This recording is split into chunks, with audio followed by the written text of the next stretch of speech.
honor to have with us Magda. She'll tell the story. So we'll let her begin. Let's set you up.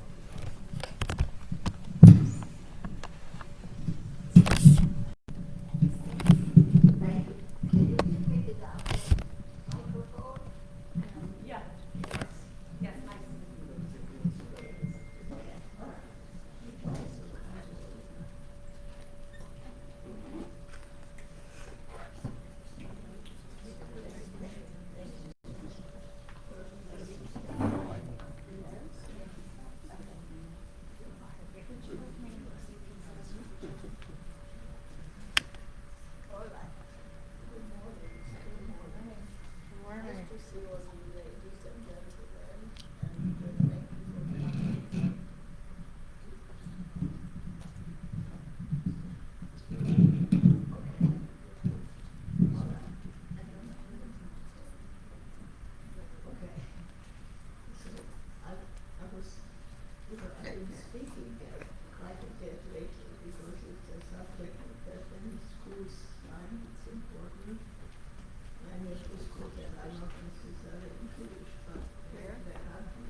Push it close and we'll hide it over there. You're gonna make it down. No, leave it. Got it. All right, so I'm glad to see you guys and ladies, and because it's an important subject. I can't believe what I'm talking to you about happened to me 80 years ago, exactly. End of May. I was in 1944, which was, for us, it was beginning of the terrible days and months. I will just tell you a little bit about my background. I lived in a town in Czechoslovakia. The name was Munkacs in Hungarian and Munkacs in Czech. And now it's Ukraine, and now it's Munkacs. But it was a small town. It was only 30,000 people when I lived there. And half of them were Jewish, and half of them were Christians, mostly Catholic, but more the kind of Catholic that the Russians are. And people lived, there was a Jewish neighborhood, very much of a Hasidic neighborhood. Munkacs had a very, very large Hasidic community. And, the Haredim who live now in New York City, like Satmar, many of them come from Munkacs. And, but the other, not every Jew was a Hasidic Jew there, because there was a movement there also that followed Theodor Herzl's ideas that it's okay to be Jewish, but that we should have a country that we can call our country Israel. And so those who believed that that's a good idea, they became important in this little town also. So there was a Jewish, a Hebrew Zionist elementary school, and then there was a Hebrew Zionist high school. And my parents sent me to this Jewish elementary school. And every subject was taught in Hebrew. Whatever I know today, my Hebrew is from those days. But it was only from first grade till fourth grade. And I came from a very large family. My parents had 10 children, and I was the youngest of 10 children. There were 6 girls and 4 boys. I remember, because I was the youngest, my mother's oldest son, the first son, was 27 years old when I was born to the same mother, same father. And then, they were, the sister that who's still around, thank God, she lives in Connecticut. She's 98 years old. I'm 94. I think the little write-up made me a little bit older, but it doesn't matter because I know that when I was born, we were still Czechs, and although we were Czechs, but at home we always spoke Hungarian because my parents were from the period of Austro-Hungarian monarchy, and it was a continuation to speak Hungarian. My grandparents spoke only Yiddish. My grandfather, who was in his high 80s, I remember, used to come to our house every day for his lunch, and he didn't speak a word of Czech or Hungarian. He was speaking Yiddish only. But so that we were Czechs for between 1980, 1990, 1939. Then the Hungarian government took over this part of Czechoslovakia. At the beginning things were okay, but they started already as a certain number of students could go to university or have certain professions. But that it wasn't immediately always felt. My older sisters and brothers who went to high school, I'm used to babies because I have two little great-grandchildren, and I have other two great-grandchildren, but they're a little bit older. The youngest one is one and a half year old, and the other just turned 2 years old, so I'm familiar with babies. Anyhow, to go back to my subject, my oldest brothers and sisters who went to high school, they went to the Hebrew gymnasium, the high school. Every subject was, of course, in a Hebrew translated. And then finished high school, they went to university in Prague, the capital of Czechoslovakia. But in 1939, Hitler already was very much a presence in Europe, and there he had a lot of supporters besides in Germany, also in other countries, in Hungary, in Romania, in France, and you all know that. My brothers and sisters who were living in Prague, there were 5 of them. I had 2 sisters, one that studied medicine, the other brother studied law, one studied architecture, and so forth. When Hitler started to move, the British minister, Chamberlain, thought that if they offer him part of Czechoslovakia where the major populations were German, which they called Schwarz, it was a Sudetenland, that he would be happy just to get that part of Czechoslovakia. He got that part, and then he took the whole Czechoslovakia. So my sisters, brothers who studied there, they knew that things will be impossible for them. They tried to get out as fast as they could. But people couldn't go just because they had the money to buy a ticket even, because they had to be invited and somebody guaranteed that they won't be a burden of that country. And that took a lot of going and doing. If somebody had somebody in England or they had relatives in the United States and were willing to send this affidavit, was a possibility. So 2 of my siblings did get to this possibility to go to England. My sister, who studied medicine, almost finished, only 1 semester was lacking. She got into going to university in England, but before she went, she came home where we lived to say goodbye to our parents. And once she came home, she never could get out anymore.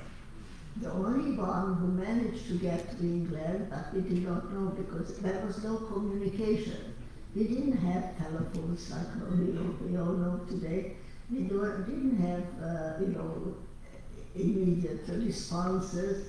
Everything took forever. If somebody had to make a telephone call, they had to go to the post office and they made an appointment for talking to somebody. When I tell that to young children, in high schools or middle schools, they don't know this, but many of you, I'm sure, know what I'm talking about.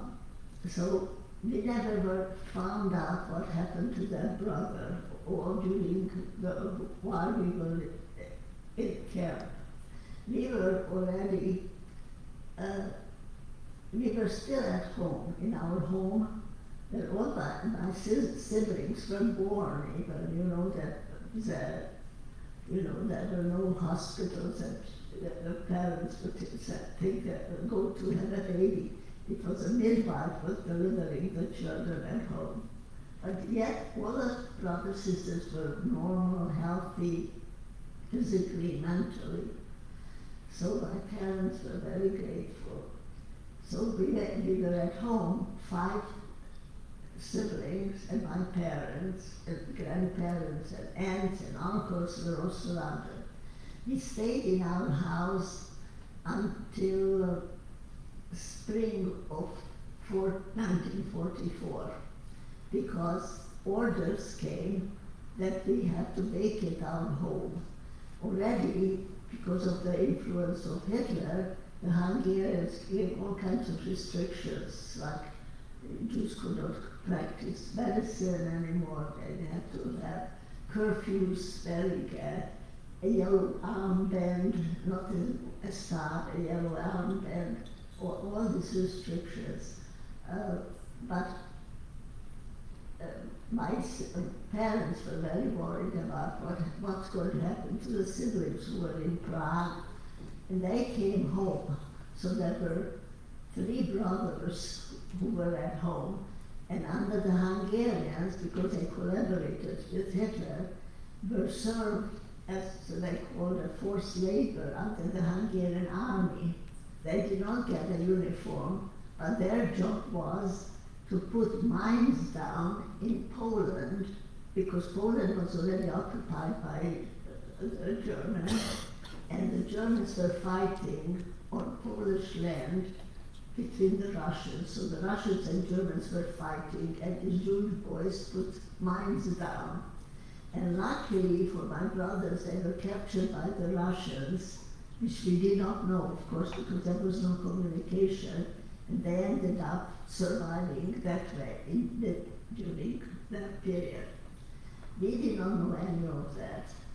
All we knew that we were at home, and we had all these restrictions, and until one day we got an order to vacate the house in 24 hours and move it onto one street that they designated as a ghetto. Both ends of the street were locked up with guards and gates and German shepherds and dogs, and was restricting not to move out from there. We took with us whatever we could carry in our hands. We didn't have cars or wagons or any transportation, and there were no men anymore around, young men who could help. So, and I remember my father was just getting over pneumonia, so he was not physically well. But somehow we managed to take with us whatever valuable my mother thought was going to help us to get food, maybe. We did not know where we are going to end up, but the ghetto was now the first destination. We moved in with our relatives, very crowded. The whole street was very crowded because there were a lot of Jewish families. As I said, the young men already were gone, there was lack of food, lack of any help, medicine, or all that. And we stayed in this ghetto like for 2 months, end of May. And I was like,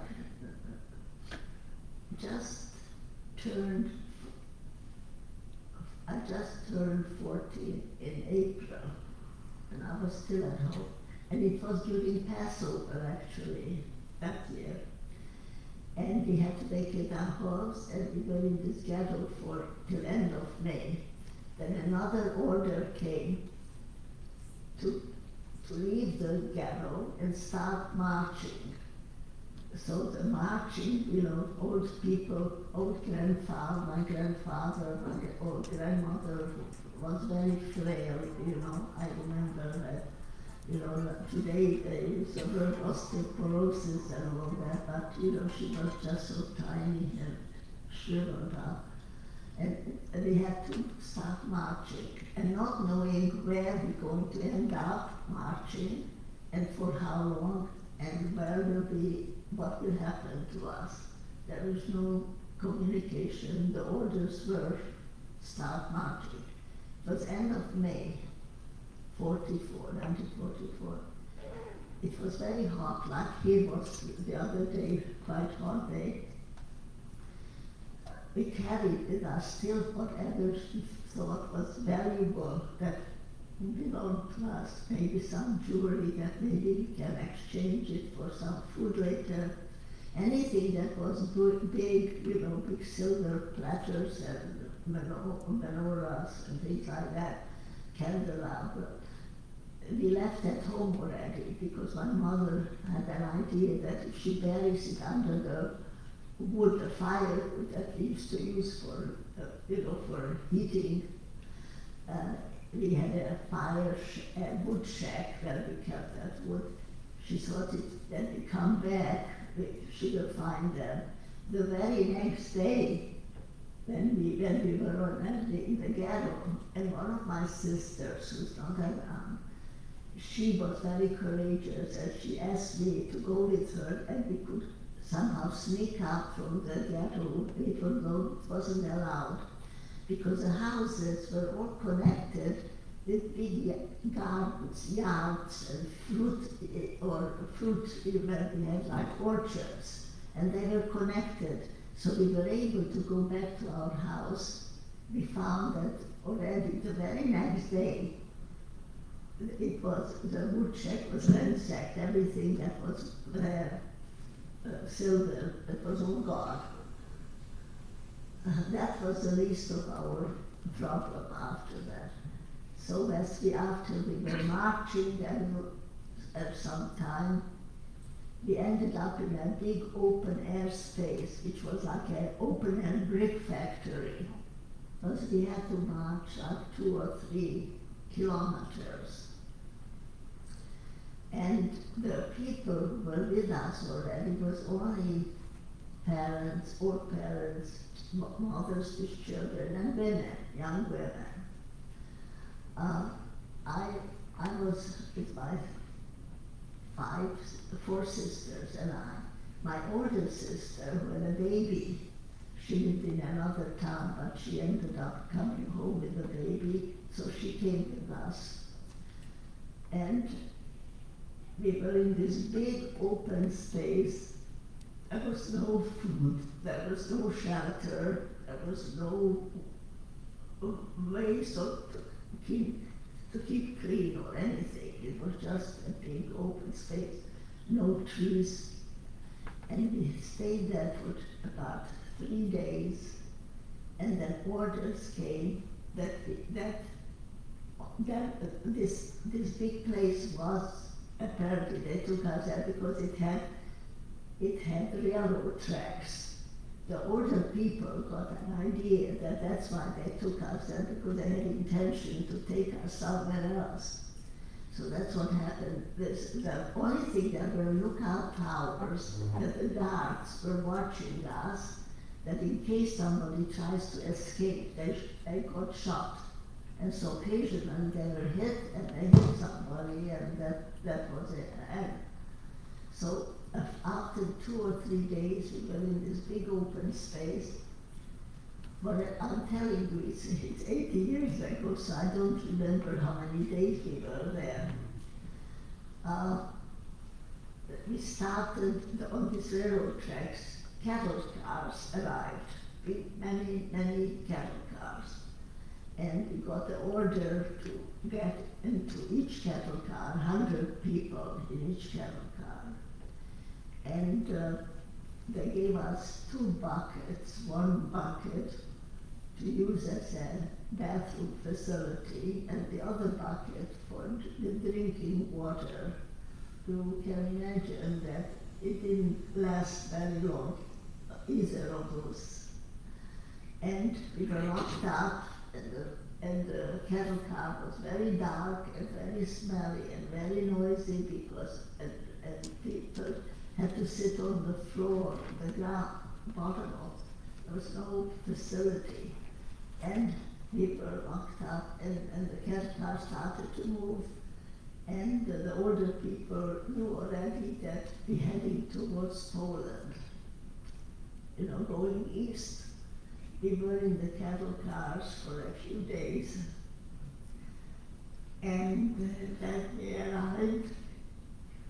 They opened the cattle cars, and we got orders to start moving fast. And what they kept repeating, men, and I was only grandfathers, fathers, one direction, women with children and mothers in another, and young women in a third direction. And they kept saying, you're going to see each other, just move fast, keep moving, keep moving. One of the officers, the SS guards and the officers were all very, shiny black boots. They had a whip in their hands. And one of those high-ranking officers, later we found out that was Dr. Mengele, Joseph Mengele. And he sort of tried to make it sound like we were going to be seeing each other again. I was holding my mother's hand. I was 14, but I was sort of not acting like 14-year-olds here in these days, I was a kid still. And my mother and my sister with the baby, they ended up going together, and I let my mother's hand go, and I stayed with my 3 sisters. And that's the last time that I saw my parents and my sister with the baby. Even today, you see, it's hard to talk about it. But at the end, so that's, we arrived to Auschwitz. Auschwitz it was a Polish city, actually. It was a fortified city. And then they built a camp for prisoners of war and people who did not agree with the system or the politics. And those buildings were made of bricks. There was another part of Auschwitz that was called Birkenau, and that's where the Hungarian Jews and other Jews from other countries were taken. Because the war was almost ending, they brought in these people very fast, and they did not know what to do with them. Because then you could see that when we landed, that there were so many railroad tracks sort of joined at that point, and they were all carrying people in cattle cars by the thousands, hundreds of thousands.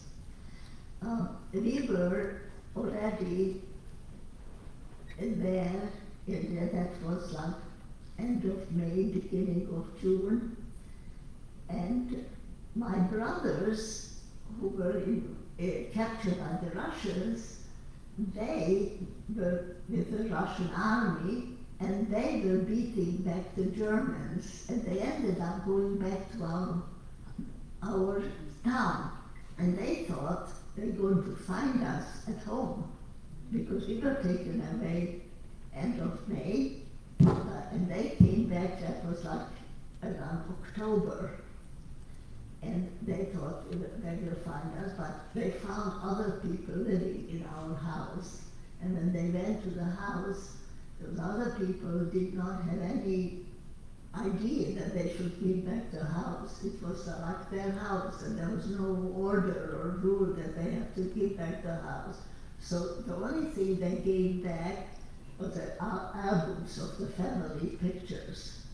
So my brothers, there were 3 of them, ended up going to Prague because they could see that there was no way that they could stay there. And Prague was already sort of liberated from the Germans. We did not, we were not communicating that we were alive. Was a surprise to them later on, but they did not know it for a long time. The only way that when the war ended, there were lists made who survived from it's called camps, various places, because there were camps all over Germany and Poland. There were the big camps, Auschwitz and Bergen-Belsen and Buchenwald and all those, but there were thousands of satellite camps that these camps had. And I will tell you the other camp that I was in a little while. So then we were in Auschwitz, in Birkenau, we were given orders. Whatever we carried with us from home still, whether it was some jewelry or a prayer book or whatever it was, it still held on like it was, belonging our only thing. As soon as we arrived, we were given orders because we had to go to the whole town, the area, this Auschwitz and Birkenau was set up like barracks, rows and rows of barracks. And the barracks were made of wood, like big logs. There were no windows except a little space on top. And they all looked alike, and each barrack had a purpose that they sent us. So the first barrack we were sent that we had to drop everything that we brought from home. So whatever valuable we have, that's very fair. There are big heaps, mountains of things that people hoped that they would hold on to or down away. The second barrack we were told to go in was that we had to get undressed and our heads were shaved and that we were given tattoos. Because of that, we were arriving already to Auschwitz. They were in such big hurry to get rid of us that I didn't even give my people who came from my town tattoo. And the tattoo was a series of numbers because people were no longer were having their name. The name was not important, it was either a number. So many times people ask me, how come I don't have a tattoo? That's the reason. They were too anxious to get rid of us already. So this next barrack we were told to get in was a disinfecting shower. Later, that so-called disinfecting shower could also let gas out. And there were 1,000 people were put into all together to have this shower. There was this time, but when we were entering, there was only a little water coming from a faucet from the low ceiling, standing on concrete floor, no warm water, of course, cold water, no soap, no towel, just go through. And then at the other end of the barrack, we were told to pick up some clothes. No longer our clothes, it's whatever we could find. It could be a man's jacket or a man's shirt or somebody else's dress, a woman. And those pieces of that was supposed to be disinfected. They were in the themes of what we picked up were lies, because the lies were so stronger than the poison that were used in there. Finally, after all this procedure, we sent to the last barrack, which all looked alike, that we got order to, that will be our place of residence. 1,000 women, mostly young women and mothers of this, and no little children. I mean, I was among the youngest around there. And I'm sure you all have seen what these barracks look like inside, like shelves, 3-layered shelves, wooden planks, no blanket, no mattress, of course, nothing. 10 people were supposed to lie side by side on these wooden shelves. The shelves were like 12 feet by 12 feet, 3 layers. And we weren't spending much time there because most of the time the order was to stand outside along one side of the barrack and wait to be called or counted or selected. And we never knew what was the selection for. We were hoping, I was hoping just that I stayed together with my 3 sisters. That was my only worry that I would be separated, because I didn't look like a working force. The officers, the SS officers, there were men and women, again dressed like very properly with shiny boots, and they made selections. We never knew whether somebody looked healthy or whether they looked like they were right away taken to the gas chambers. A few times I was sort of put out of that row. There were 5 people lining up side by side in long rows. It started like 4 in the morning. We had to be outside and waiting till middle of the day till they decided to come and make the selection. And this was the day after day this was happening. On occasion they took us for disinfecting showers, and we never knew what was coming out from those faucets from the ceiling. 1,000 women together could be instantly killed. And things were getting worse for Germany and the associates. There were not only German guards, there were guards from all countries from Europe who were volunteering to serve as guards. There were Czechs, there were Hungarians, maybe not Czechs because they were nicer people, but Romanians and Yugoslavs and all others. So we were locked up in the barracks. The food was minimal, not edible. There was like once a day a soup came, they brought in big garbage cans, beat up, not garbage cans that we see around here like nice blue or green, no. This was all beat up, dented, and tin or aluminum or whatever. And if the so-called soup, if it had a rutabaga, like a turnip in it, we considered that was lacking. And at the beginning they gave us some bread, but the bread was so terrible that people couldn't eat. It was like it was made of sawdust and sand. So that people didn't eat it, so they didn't give it us for a while. Later on we ate it because that was the only thing.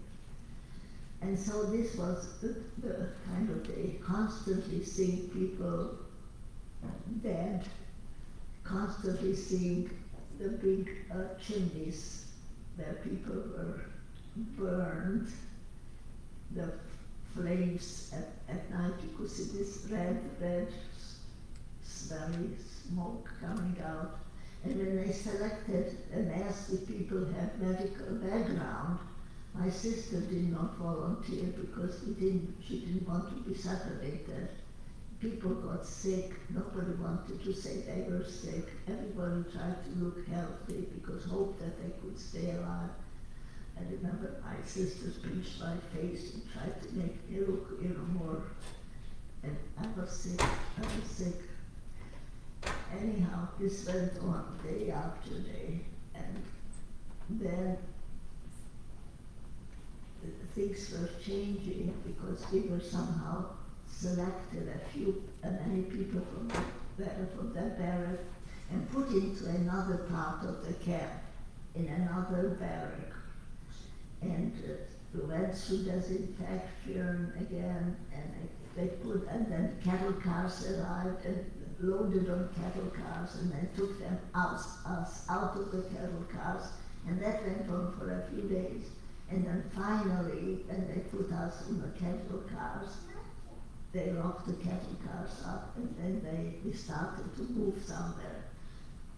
We did not know where they're going to take us. Nobody communicated to us what they're going to do with us. But we figured wherever they will take us can be worse than where we were there in Auschwitz. Meantime, of course, we never heard anything about what happened to our parents or the sister of the baby. And if any of you have gone seen the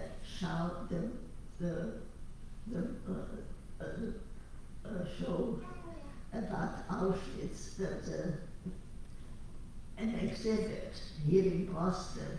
Has any of you taken? Yeah. So they show some things like the thing was that I went to see that show because I didn't want to go, because for me to go there I did not need to see it. But they asked me that they want to interview me, from the newspaper or some channel. So they asked me that I should go, and I went there. I didn't even want to look sideways. I just didn't want to look at that. But I'm glad that they're showing it so people can get a little idea of what went on there. You see, the barracks were separated with high fences, with high posts, concrete posts, and I think at this exhibit they do show one of these high posts and barbed wire between the posts, and the barbed wire was electrified, and anybody who was touching it, they would be electrocuted right there. And when we were, taken first to our barracks when we arrived, people who were already there for some time, and they looked so emaciated and sick, and they yelled to us, whatever you carry, throw it to us, you won't need it anymore. And we couldn't believe what they were saying. We still held on until we had to drop everything, because we just, everybody felt so close to what they had from home still. Anyhow, we were locked up in this barracks, and then we ended up going to this next camp in the cattle cars. And the next camp was a satellite of Bergen-Belsen, which was in Germany, in the northern part of Germany. They didn't only take my sisters and me, but they took a lot of other women, youngish women. And because this satellite camp of Bergen-Belsen had an ammunition factory, and they wanted people to work in that ammunition factory. So after a few days, we arrived to this camp in Bergen-Belsen, and the satellite camp was like 20 kilometers from Bergen-Belsen. And it was only like 5,000 young women were supposed to work there. And the barracks were fewer, not so many. And there, the barracks had like 3 rows of like a camp cot, no blanket, no mattress, but only one person on 3 levels. And many of the women were supposed to work at the ammunition factory. And this was already the days we had no idea what month or what day it was or what time it was. It all blended all together. But I know that they were liquidating Auschwitz as fast as they could, so that's why they killed constantly people as soon as they arrived, and those who they were shot at or they were gassed or and then some people they sent to other camps, and by January they liquidated the whole Auschwitz and then let people just march to other places because the Russians were already in power. So the Germans tried to do whatever they could do till the last minute. So when we were in this other camp, it was the name of this satellite camp was Tannenberg. It sat on top of a hill which had a lot of covered with fir trees. And then the barracks were there, and at a little distance was the ammunition factory. There we got a uniform, a blue and gray striped dress, and wooden clogs. It was winter. I know it was very, very cold. No underwear. Our heads were still shaved, and we had to walk or march to the ammunition factory early in the morning. And I had a job they gave me to break up stones to build a road that was leading from the campground, from the barracks to the ammunition factory. With an axe I used to chop up. I remember it could snow outside, wearing the same dress, and then the sun would come out middle of the day, and the snow would melt, and the dress would get completely full of water. No protection between the clothes and the body because there was not. And then later on in the day, the sun went down and it started to freeze. Whatever that dress you had, it became like a sheet of ice on you. So one day I found an empty sack where, whatever they used it for, cement bag, and I put it under my dress and thinking that it would separate me from this crap. And when we went back to the campground, the SS guards would check us if we had anything, like there was nothing to steal even. But those who worked in the ammunition factory, actually, they were sabotaging and they were stealing a little gunpowder. And when you hear that there was some resistance, this was one of the places because that ammunition factory was blown up eventually. And so after that, people who worked in the ammunition factory couldn't go anymore. And then the rest of the time, while we were still in that camp, we were chopping wood, then wood in the forest. In the second camp, my sister, who had a medical background, there she became the camp doctor, but she did not even have an aspirin to give anybody because they didn't want to keep people alive. People got very sick. They got dysentery and typhus and everything, earache and throat and all terrible. But she couldn't help anybody except if somebody fell at work and broke a limb, that she could keep that person out of work for a couple of days. The camp was overseen by a Belgian dozen people, and they regularly came to check on her to see if she doesn't keep people out of work too long. And they warned her if they find the same person out, that they come again, that they will take her and that person to Bergen-Belsen. The camp started with like 5,000 women, and within a short time there were only 3,000 because people got so sick and then they died. And every night we were locked up in this barracks, and overnight we could hear heavy bombers flying, and we were hoping that the British or the Americans will come and help us. And the SS guards were warning, telling us not to be very joyful because they were taking care of us in a different way. We had to dig a hole for each ourselves, and then they were practicing that we line up in front of that hole, and they would shoot us and we were falling into the hole. And this did not happen because while we were doing what we were doing, meantime the SS guards could feel that they were in danger, and they ended up escaping themselves to save their own lives, and they left the camp unattended. We did not know that, everybody, because we were locked up in the barracks.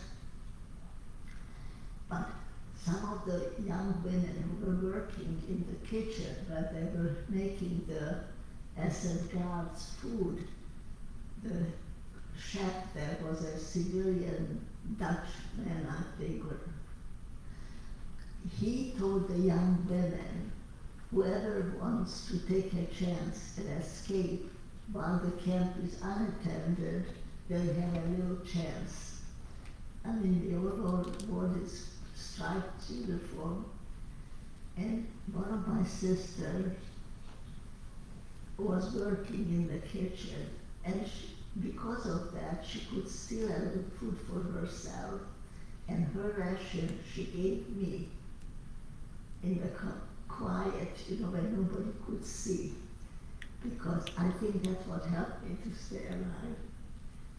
The ration was like we had, because we were working, so that was apparently an international law that you have to treat people better, So we got like a little a teaspoon of sugar once a week, and I remember we got some cheese. The cheese looked like it could move by itself because it was full of worms, but it was still better than what we had in Auschwitz.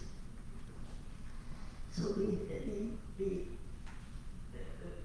the camp was unattended, and the women who were working in the kitchen, they decided that maybe they'll take a chance and escape. And my sisters told us that if we want to try to do the same, she will do it with us.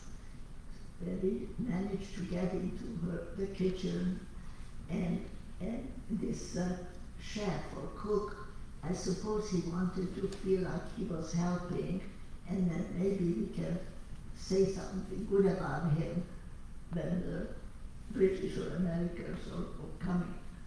So some of the young women did that. They just tried to escape, and some other people too managed to escape, and they could jump through the window, which wasn't too high, onto the muddy ground that the snow melted, and it was all and I did not know, we still didn't know what month it was or what day, because you didn't see, the evergreens were always green, even in the winter, right? So managed to crawl into the nearby woods, because it was evergreen, we were sort of easy and not to be seen. Meantime, a lot of people got the idea. And meantime, the local civilians who lived not far from the camp they did not want us to be there when the British or Americans are coming. They were willing to come with their own trucks and force everybody on their truck and take them to Bergen-Belsen. And Bergen-Belsen was already nothing but death and dying kind of a place, because there was no food anymore and people were dying all the time. And so they came with their dogs and their rifles and forced everybody they could find onto their trucks to take them to Bergen-Belsen. And so they went into the forest and tried to hunt us, and they found a lot and dragged them. A few of us they didn't find. And then they left, and the camp was unattended. There was fire all around the campsite, and then there was quiet, and we were on the ground, wet ground. We got sick, and then we were hungry. We went back to the camp to look for some food, and we didn't find anything. We went out on the highway that usually led to the working place where I worked, and we met with American soldiers. And remember, I broken English. I asked what day it is, and they said April 15. And 2 days later was my 15th birthday. So this was our day of our liberation. But the war was still going on, because after the Americans' army, the British army followed that area. And then when the war ended, May 8th, already the British were there, and the Americans went on to a further place. So Germany was divided into 3 zones: British zone, American, and the Russian zone. So then things were starting to come to help us. We were all displaced persons. The only thing that a few of us who escaped were suddenly separated from the others who were in the camps. And so, there were the British Red Cross and the International Red Cross came to help and find out who's alive and made lists of those people. And the United Nations, UNRWA, came to work with the sick people.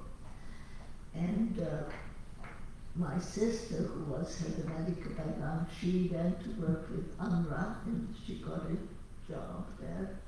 The striped dresses that we were wearing still, the British women uniforms they gave us, and the whole year that I was living in Germany after the war, we were all wearing this British women uniform.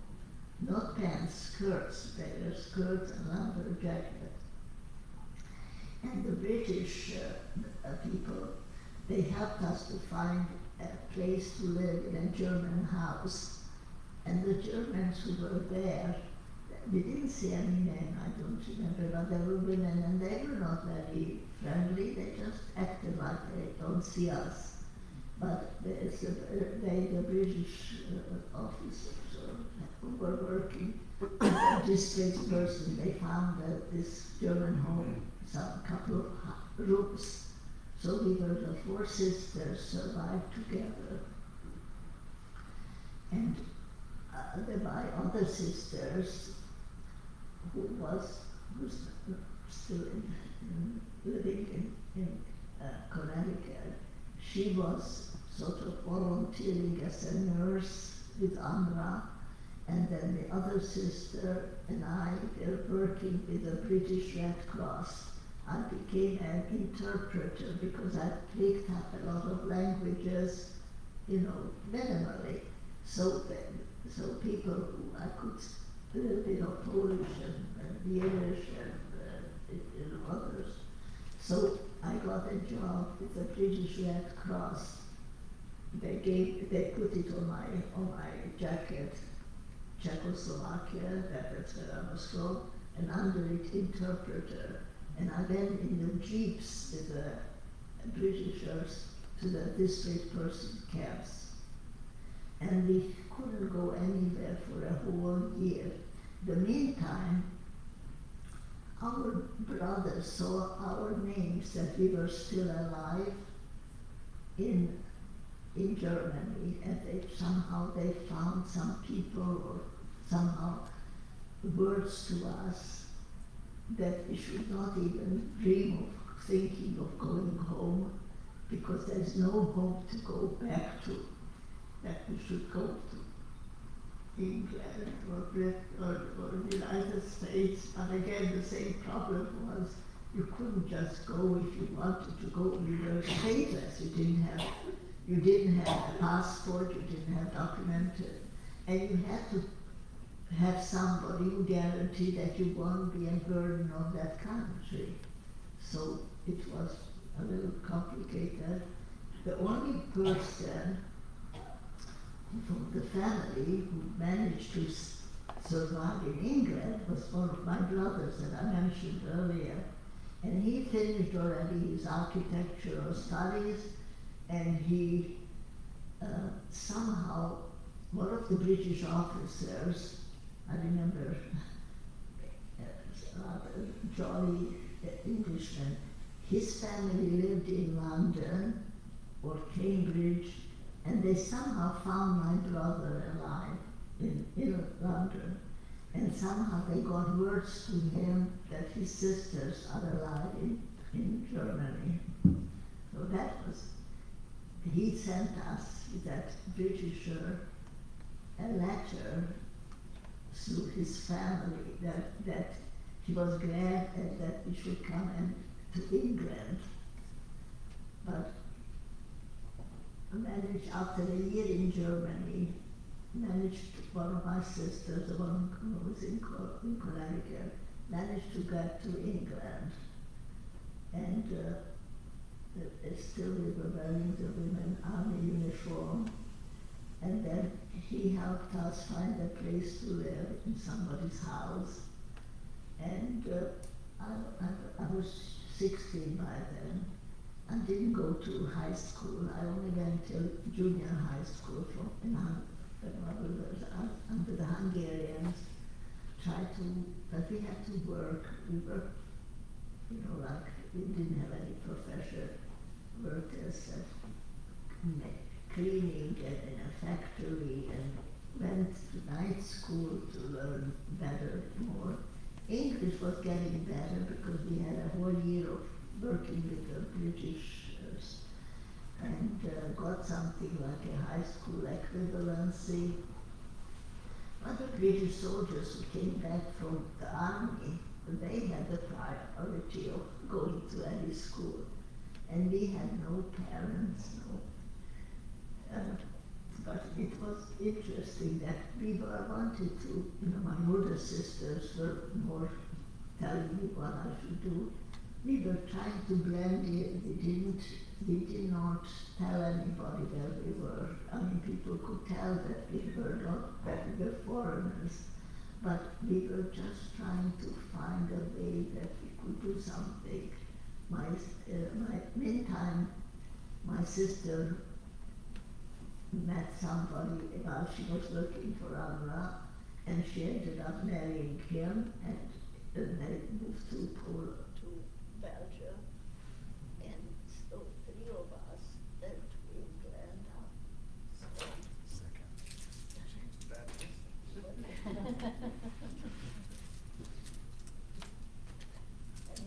Don't worry, because I work. No, everyone's captivated. That's pictures.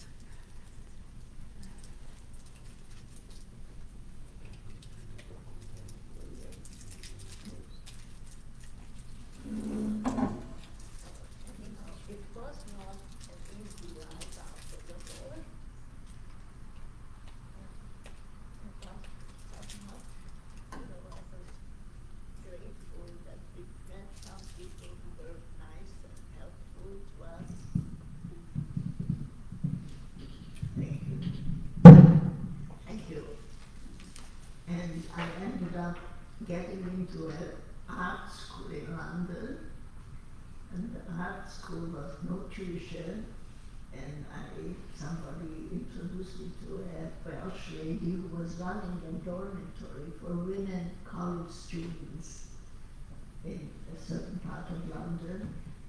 And this Welsh lady, those students paid because there were, there were 30 women, young women in that one house that she created, because those colleges did not have dormitories like today. America, every university had dormitories. People either lived at home or they rented a room or something. Anyhow, this lady was allowing me to live in that building house for free. Didn't have to pay. Go to school, to the art school, and on the weekend I had to help clean and answer the telephone, and also I had to help to make breakfast for the 30 paying students. But I considered I was very lucky because I could go to school, I had a nice, decent place to stay. And then my brother was an architect. He moved to America, and he was with his wife, and they suggested that I probably could get a scholarship if I tried to American university, which I did. I applied to Denver University, Colorado, and I got a scholarship, and now I could come to America. But you see, if I come as a student, I would have to go back again. But if I had somebody who guaranteed, a relative or somebody. So meantime, my brothers who survived in Russia, and then they managed to somehow find some American relatives in Philadelphia, and they were willing to send us affidavits. So I was lucky that by getting an affidavit, I could go to the university, but I don't have to go back to Europe. So that worked out. I found an organization that bought me a ticket to go to America on a ship. I have a picture of this ship. It was an army transport ship that converted into civilian. Of course, my place was way down the bottom of the ship, that the ticket that they got for me. But I didn't have any money to pay for anything. They even gave me $50 to have, and they bought me a coat. And you see, and so that's how I came to America. But because I went to Denver University, and I stayed there, and because I went to the art school, I got recognized for the first 2 years, so they made me a junior right away. So in 2 years, I got a Bachelor of Fine Arts. And the easiest way for me to become independent and to be able to support myself was to become a teacher. And while I was at Denver University, I took courses how to teach math and science and music. And I got a job to teach. The principals those days came to the campus to interview people who were wanting to be teachers. And this principal was from California, and he offered a job for me to teach 4th grade. He said that the parents at that school travel to Europe and they would like to have a foreign sounding teacher, but they won't object because by 4th grade the students' language skills are already pretty well developed. Anyhow, I got a job and I went to teach to Long Beach, California. And then I realized that the only thing that I want to teach is art. So I got a master's at Columbia, and I got a grant for my tuition, half of it, and the other half I borrowed from the Columbia. You see the tourists that they have now in Columbia, we did not have that then, you know. And I got my degree, my master's, and I wanted to teach in New York City school system, but they said that anybody with an accent cannot teach in New York City. I can teach in a suburb or in a private school. I got a job in a high school on Long Island, and I taught there for 2 years, and then I got married, and then I had 2 lovely daughters, and 6 grandchildren, and 4 great-grandchildren, and we count my blessings every day. Thank you.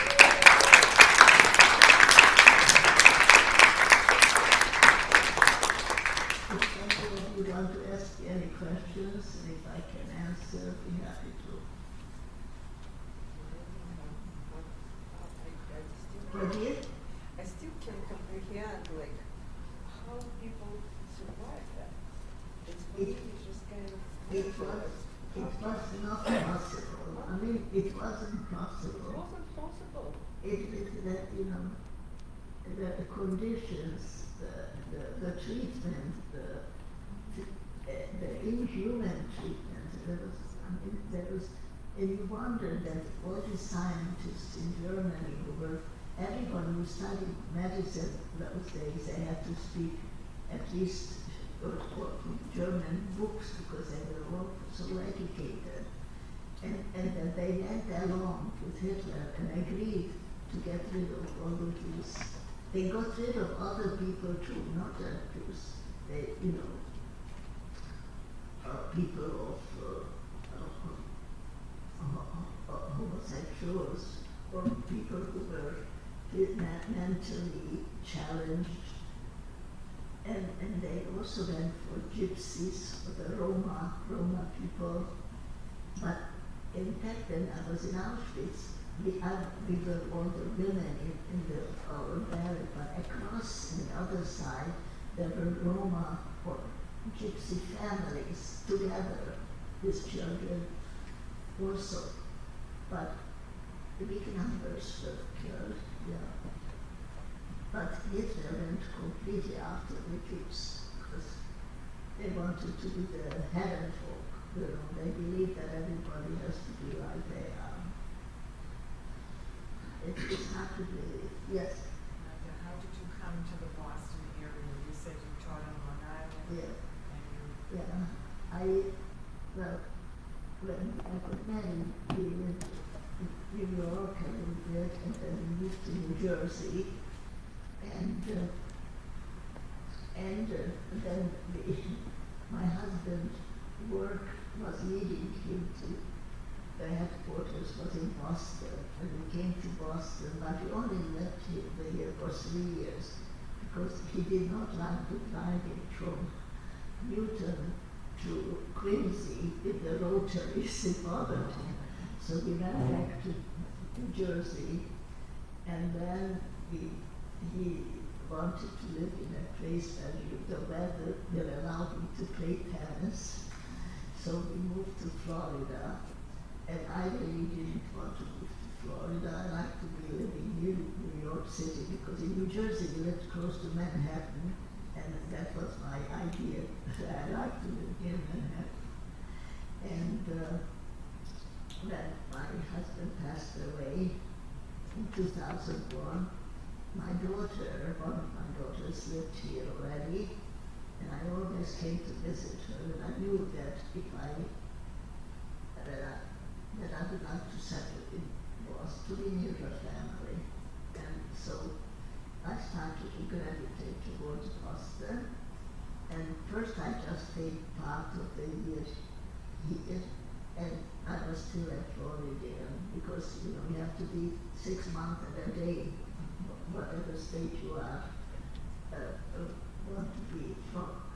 Anyhow, but then when COVID started, I decided to come to stay here, and I realized realized that I like to be with family, you know, to have my grandchildren and great-grandchildren here. It's a blessing to me, because I never thought I would live to be here a day later, you see. So it's, yeah. I wasn't quite sure of your story. When you were escaping the last camp, you were in with your. So how many sisters were you at that point? When you Four. Four. It was a miracle that they could stay together, because they were constantly selecting and constantly separating people. They don't, in fact, if they, Since you were the real one.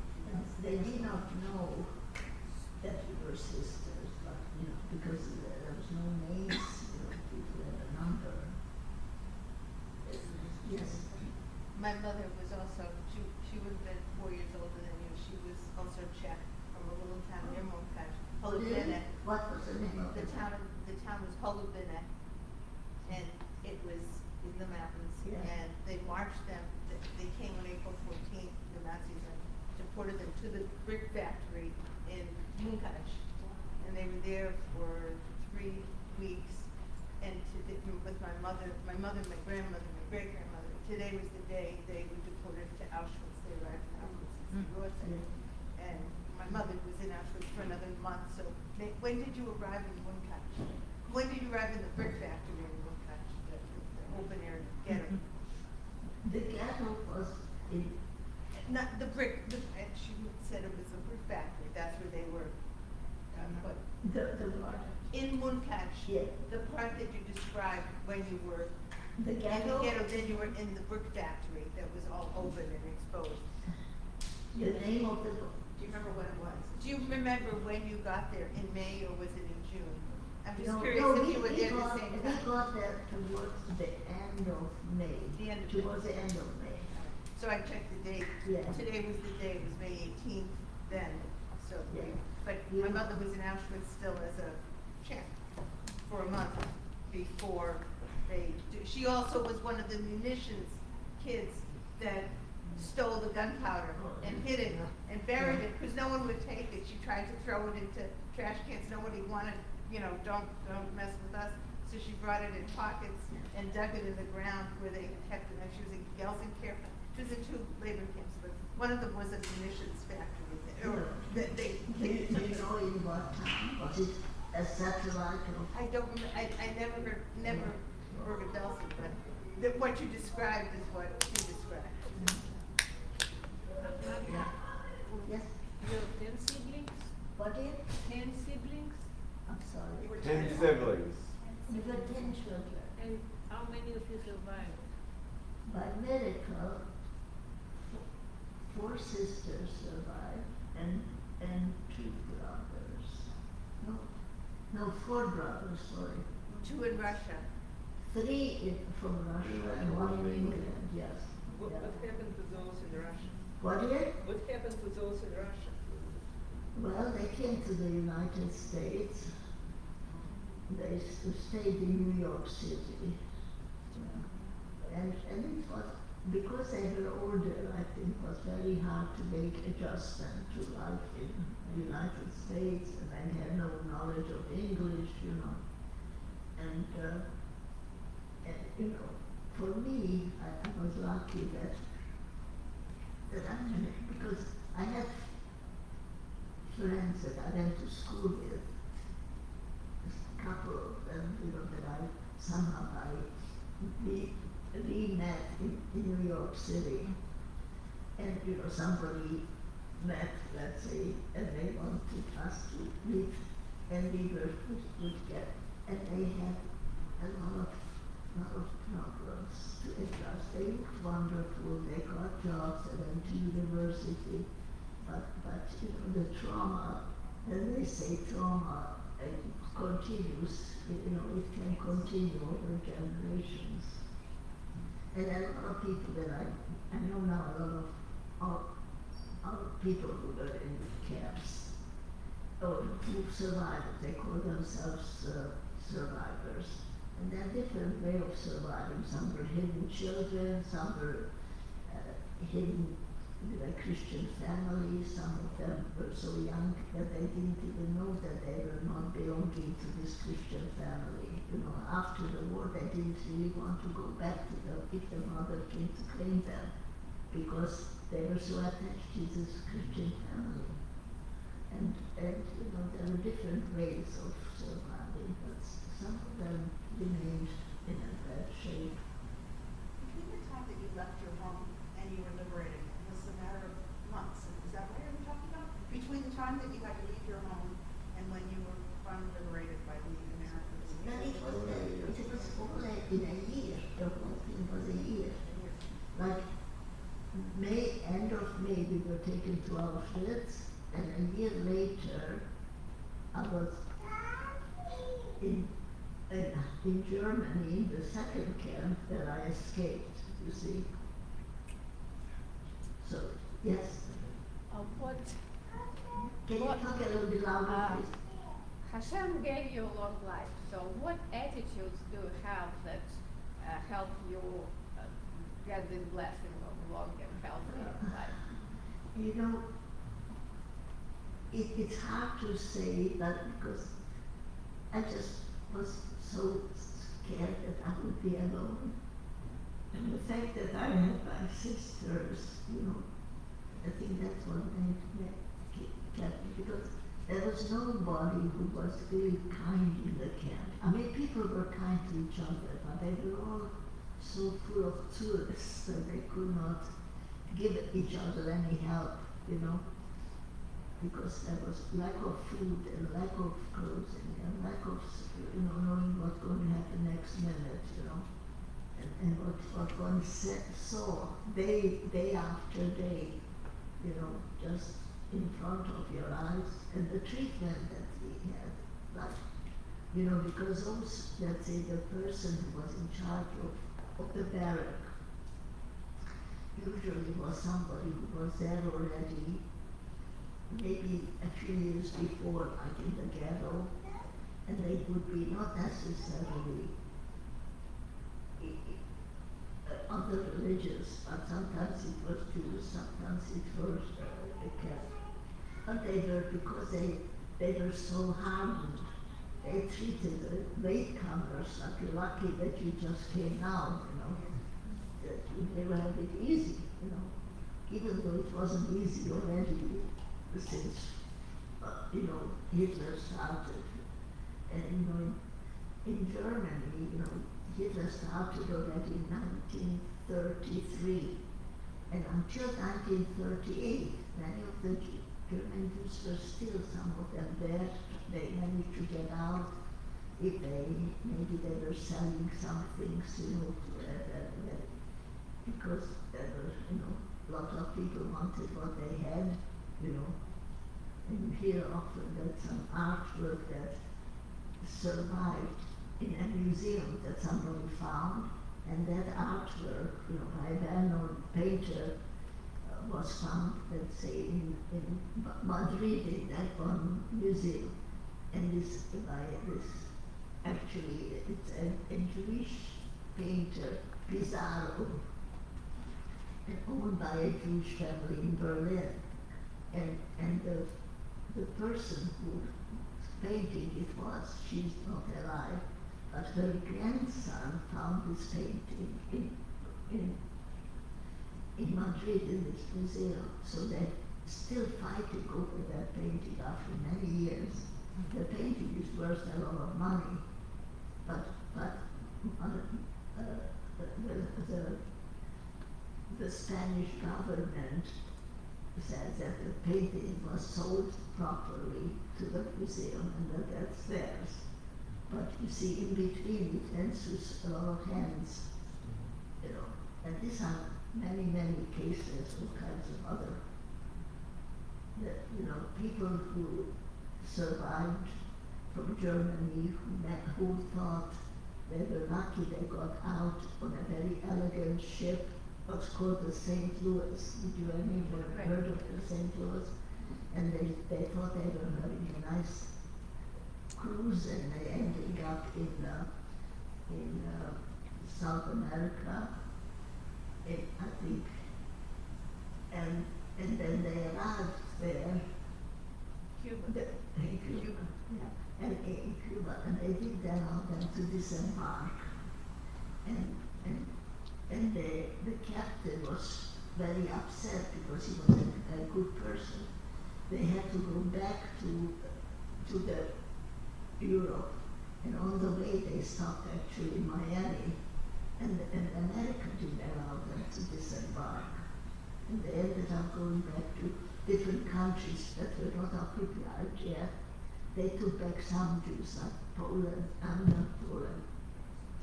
France or Belgium took some Jews back, but then they ended up, when France was occupied by Hitler, they ended up still in trouble.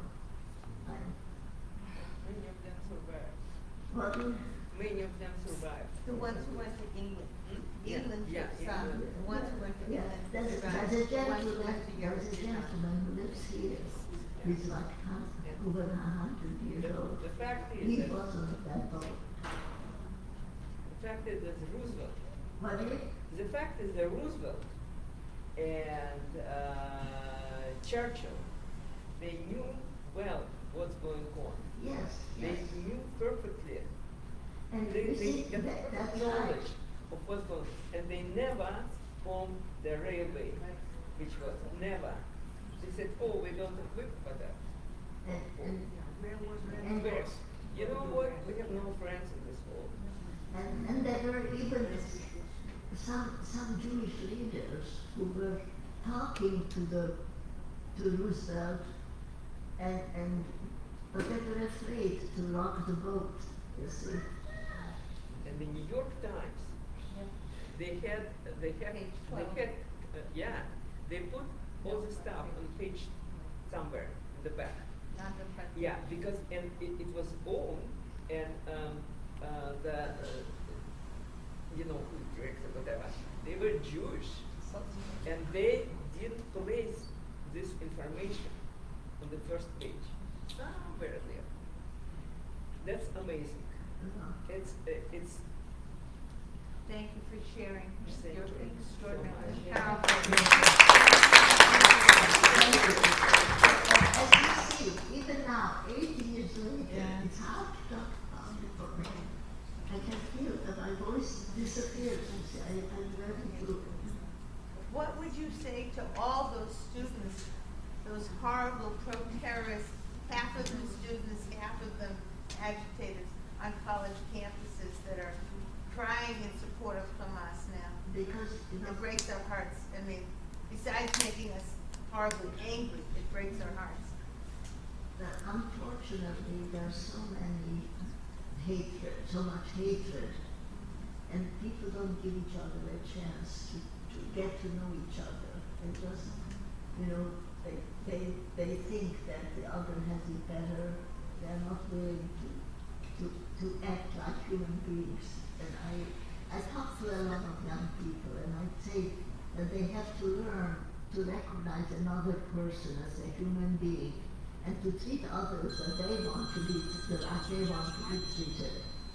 Josh is calling. Josh is calling you. Josh is calling you. No, it said Josh. It said Josh. I heard it said Josh. Josh. He wants to stay and take that last question. I wanted to say something on behalf of Magda. Where's your phone? No, it's here on the side. This is my good friend. I wanted to say the lady, Go ahead. I just wanted to say that the lady left the room who asked the question, what is it about Magda that has allowed her to continue on the way she has? And she's not here to hear the answer, but I've known Magda for quite a while, and I would say that what I see in her is this purpose, that she's driven to continue to tell the story and to educate people and to turn, do some, and education, I think, also goes back to what it is about these students. They don't have the education, they don't care to hear, they don't care to learn more than they know, and maybe that's part of it, but Magda continues, as hard as it is for her to tell this story, to tell it over and over and over again at universities, at schools, at churches, synagogues, and from Florida to Boston, and where else, Magda? And to go to, you went to the, where did you lead tours to Poland? Yeah, from Florida, and here to the student group that they formed like 30 years ago, March of the Living, high school students going to Poland and going to Israel. First week or a few days to Poland to see their grandparents' birth. Because many Jewish kids, it's hard for them to imagine living in luxury what their grandparents or great-parents went through. So when these kids go there, they can't believe what they have seen. And usually they have a Holocaust survivor who's willing to go with them. I went with them. First time I didn't want to go because I said, why should I subject myself to place that I was not, that I wanted to go to. And then I was convinced that I should go. But since then I went 4 times, like in 2010, 2012, 2014. I took my daughter and one of my granddaughters with me. And then I went the last time, 2018. There were hundreds and hundreds of people from Miami. There were adults, parents of these high school kids, and because they took them on purpose to Yom HaZikaron, and then in Israel, Yom HaAtzmaut, they always planned it, so they will be in Israel, recognizing Israel's star. And this was in 2000. It was the 70th birthday of Israel when I went. And this year I was going to go again, even though I wasn't sure that it's a good idea. I was going to take another granddaughter with me because they encouraged me. I can take whoever I want to take with me. But just about the time that I decided I will go again, on the 75th birthday, I got COVID, and that made my decision that I better not venture again. So thank you for listening.